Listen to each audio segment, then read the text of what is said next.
Assalamualaikum warahmatullahi wabarakatuh. Alhamdulillahirabbil alamin wassalatu wassalamu ala asrofil anbiya'i wal mursalin wa ala alihi wa sahbihi ajmain amma ba'du.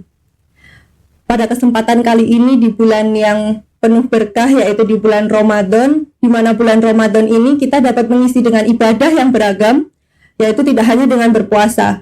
Maka saya di sini akan menghubungkan kalau dengan ilmu kimia itu juga dikenal konsep yang cukup kompleks tapi juga menarik untuk kita hubungkan, utamanya dengan ibadah-ibadah yang bisa kita lakukan di bulan Ramadan ini.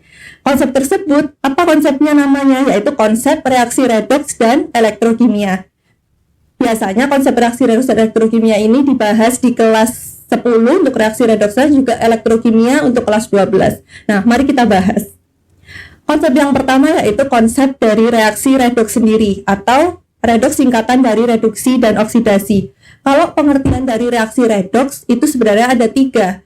Nah, pertama bisa dihubungkan dengan pengikatan oksigen, yang kedua dengan pelepasan atau penerimaan elektron, dan yang ketiga kenaikan serta penurunan bilangan oksidasi.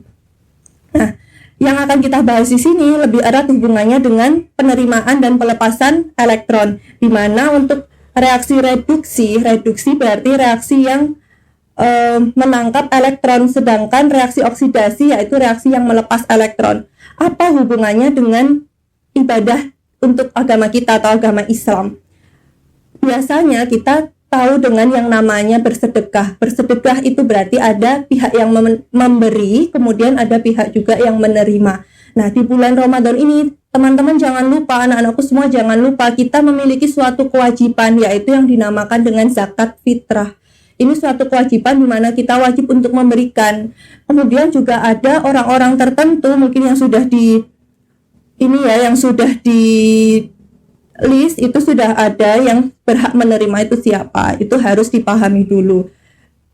Fenomena memberi dan juga menerima ini merupakan dua hal yang saling terkait satu sama lain. Kejadian yang sudah menjadi sunatullah jika dilaksanakan di dunia maka akan terjadi keselarasan. Pemahaman dari memberi dan menerima ini juga tidak diartikan secara sempit ya, tapi bisa diartikan secara luas, seperti memberi harta antara yang kaya dengan yang miskin. Pasti itu udah satu keterkaitan, satu gandengan, satu pasang. Ada yang memberi, ada yang menerima. Di dalam sekolah sendiri juga bisa dilaksanakan antara memberi dan juga menerima, yaitu memberi dan menerima dalam ilmu pengetahuan seperti guru yang mengajar ataupun anak-anak yang bertanya, itu adalah suatu sunatullah, serta bisa juga saling menasehati dengan teman-teman, utamanya juga dalam hal kebaikan. Oke, yang kedua kita bahas tentang konsep spontanitas reaksi. Di dalam elektrokimia itu ada 2 sel, yang pertama sel volta, yang kedua sel elektrolisis. Mungkin kalau kita dulu waktu SD sering mendengar ada perubahan dari kimia menjadi listrik, ataupun sebaliknya listrik menjadi atau menjalankan reaksi kimia. Nah, ini sel volta itu seperti yang kimia ke listrik tadi itu. Ada reaksi kimia yang bisa menghasilkan energi listrik. Kalau sel elektrolisis kebalikannya, harus ada energi listrik supaya bisa terjadi reaksi kimia. Nah, reaksi yang dari reaksi kimia menghasilkan listrik itu juga disebut dengan reaksi yang spontan. Contohnya apa? Reaksi spontan itu seperti yang terjadi di baterai. Insya Allah teman-teman semuanya, anak-anakku semuanya sudah tahu tentang itu. Tapi namanya apa disebutnya di kimia? Yaitu disebut dengan sel volta atau sel galvani. Itu nama dari penemunya. Nah, kalau spontanitas dalam Islam itu sebenarnya seperti apa sih? Spontanitas dalam Islam itu adalah tindakan dari cerminan akhlak yang baik. Coba kita ingat sama-sama tentang suatu hadis. Insya Allah semuanya sudah tahu, semuanya sudah sering mendengar. Ada suatu hadis di awal bulan Ramadan, setan-setan dan jin-jin yang jahat dibelenggu. Kemudian banyak yang bertanya, tapi kenapa ya masih ada orang yang tidak berpuasa, yang sholatnya juga puasa tapi mungkin sholatnya bolong-bolong, taraweh tapi malah jalan-jalan ke warung kopi atau apa? Itu apakah bisikan dari setan? Sebenarnya itu adalah spontanitas dari akhlak kita masing-masing itu tadi sendiri gitu. Jadi bukan karena bisikan setan, tapi dari akhlak kita masing-masing. Akhlak itu mempunyai arti kebiasaan yang baik, dapat juga diartikan sebagai watak yang baik. Nah, terdapat hubungan yang sangat erat antara iman dan akhlak.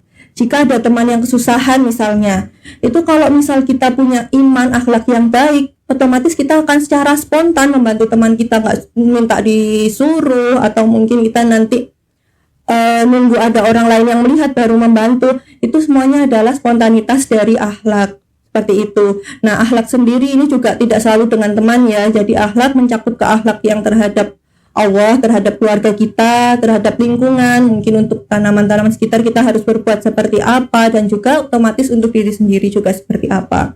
Semoga dengan memperbaiki puasa dan ibadah kita di bulan Ramadan ini, makin baik pula akhlak dari kita semua. Amin ya robbal alamin. Sekarang kita bahas untuk konsep yang ketiga.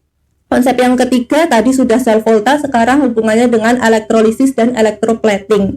Nah, tadi sudah saya sebutkan bedanya sel volta sama elektrolisis. Untuk elektrolisis sendiri ini adalah reaksi yang tidak spontan, berarti reaksi yang membutuhkan listrik. Ada suatu penerapan dari elektrolisis yaitu dinamakan elektroplating, atau biasa lebih umumnya itu penyepuhan atau pelapisan logam. Contohnya kayak apa? Misal kalian pernah lihat nggak ada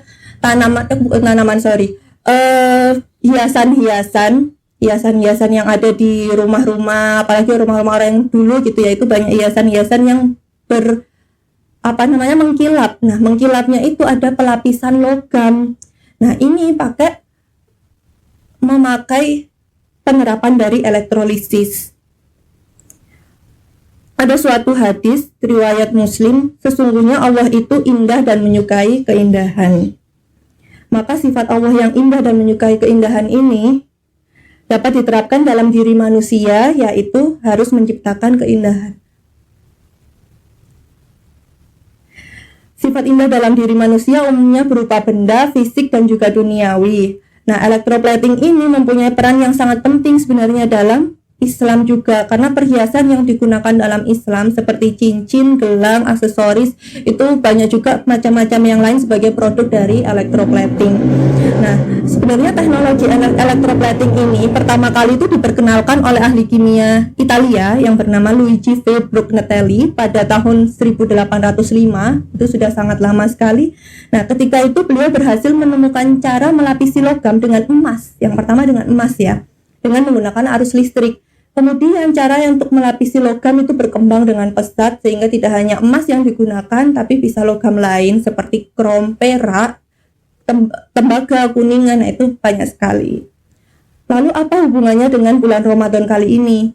Jadi kita harus mengisi bulan Ramadan ini dengan banyak sekali ibadah-ibadah yang membuat hari-hari kita menjadi lebih indah. Nah, itu ada hubungannya juga dengan akhlak kita tadi. Kita senang tidak ketika beribadah, ketika menyambut Ramadan. Nah, sampai puncaknya atau di akhir Ramadan biasanya bagaimana kita merayakan hari raya atas ibadah kita 1 bulan itu dengan disunahkannya menggunakan pakaian yang terbaik. Nah, ini juga salah satu hal keindahan. Tapi bukan berarti menggunakan pakaian terbaik harus beli yang mahal, harus sampai dilihat orang itu, wah ini sangat baik, berarti itu pamer ya, bukan seperti itu. Tapi hikmah dari menggunakan pakaian yang terbaik adalah sebagai wujud syukur kepada Allah, mengagungkan hari raya, dan juga mengagungkan malaikat yang hadir di sekeliling kita. Untuk poin yang terakhir, ini insya Allah adalah bagian yang terpenting yang bisa kita pelajari dari hubungan materi kali ini, yang bisa kita gunakan sebagai tujuan kita yang paling penting di dalam bulan Ramadan, yaitu melindungi diri dari korosi. Kok melindungi diri dari korosi? Nah, korosi itu apa sih? Atau saudara-saudaraku semua di sini lebih kenalnya korosi itu dengan istilah perkaratan.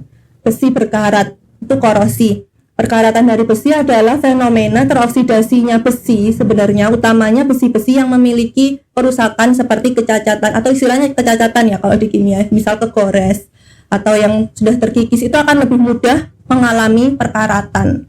Nah, korosi atau fenomena-fenomena yang terjadi di sekitar kita ya, ini sebenarnya adalah sunatullah yang pasti terjadi. Lalu kita bisa seperti apa? Manusia bisa seperti apa? Manusia hanya bisa melakukan pencegahannya untuk melindungi material dari korosi itu, misalkan menghalangi kontak langsung dengan oksigen dan juga air, karena itu adalah faktor yang paling memperkuat terjadinya korosi.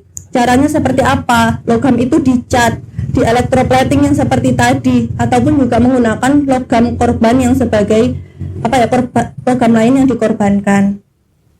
Nah, ini bagian pentingnya. Bagaimana dengan korosi yang terjadi pada manusia?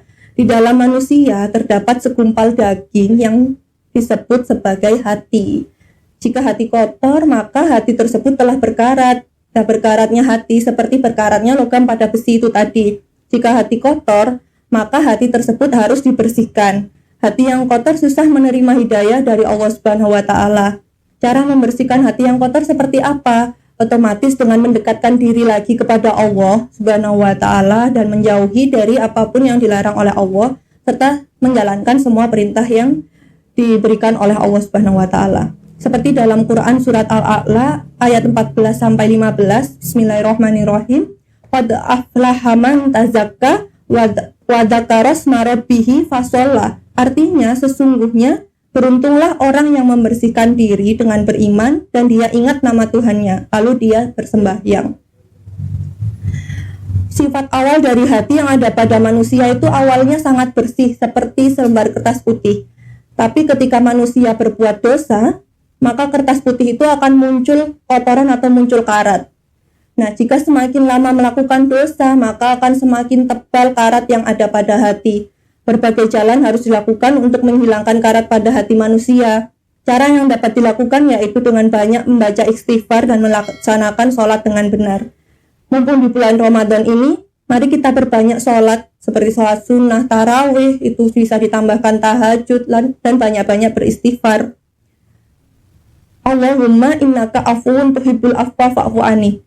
Allahumma innaka afuwun tuhibbul afwa fa'fu anni. Ini doa yang bisa dibaca, yang artinya, ya Allah, sungguh Engkau Maha Pemberi maaf dan senang untuk memaafkan, maka aku mohon kepadamu, ya Allah, maafkanlah aku. Itu bisa dibaca utamanya di 10 hari terakhir bulan Ramadan ini ya. Bagaimana ya jika hati seseorang yang sudah terlanjur keras, naudzubillahi min dzalik, tapi seseorang yang hatinya sudah keras akibat jauh dari Allah, maka akan semakin susah untuk beribadah dan tidak merasakan nikmatnya beribadah kepada Allah. Sholat, tapi tidak tahu untuk apa, tidak merasakan ketenangan ketika sholat. Ini bisa jadi salah satu tanda-tandanya. Yang kedua, menyebabkan terhalangnya iman. Kemudian jika pelajar, biasanya ilmu itu akan susah terserap ke dalam diri kita. Bisa juga timbul penyakit lain, hal-hal sepele seperti sering marah, tidak merasa tenang, takut. Ini juga tanda-tanda dari hati yang terlanjur keras dan mungkin mempunyai banyak persoalan dan tidak pernah mengalami kemudahan dalam hidupnya. Tapi sebaliknya, ketika hati manusia sudah dibersihkan dengan pembersih yang sesuai, maka mudah masuk hidayah dari Allah. Hati manusia yang sehat akan memunculkan aura yang memancar pada manusia tersebut. Keberadaannya memberikan manfaat, insya Allah, bagi manusia yang lain sekitarnya. Hati manusia yang bersih juga akan selalu ingat kepada Allah, menjauhi semua larangan dan melaksanakan semua perintah dari Allah. Mungkin cukup sekian yang dapat saya sampaikan. Semoga menjadi pengingat untuk saya pribadi dan juga untuk kita semua. Dari video ini saya ingin kita semua belajar agar kita tidak sombong. Artinya dengan ilmu yang kita miliki ini, kita gunakan lagi untuk mengingat dan selalu bersyukur kepada Allah Subhanahu wa Ta'ala.